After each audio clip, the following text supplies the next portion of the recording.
mundong puno ng pagdurusa, maraming luha at paghihirap. Ngunit ikaw, Panginoon, ay nananatili, liwanag sa bawat naming araw. Kapag nanghihina na ang aming lakas at tila wala ng pag-asa, ang iyong pag-ibig ang aming sandigan, sapagkat ikaw ay hindi nang iiwan. Sa unos at kahirapan, ikaw ang aming takbuhan.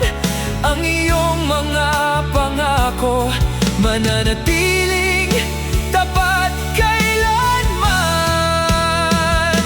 Ikaw ang aming pag-asa sa bawat gabi at umaga.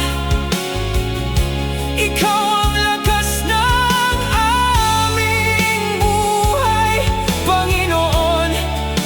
Ikaw ang sandigan. Ikaw ang aming pag-asa sa saya at sa aming pagdurusa. Awitin namin ang iyong pangalan, sapagkat ikaw ay tapat.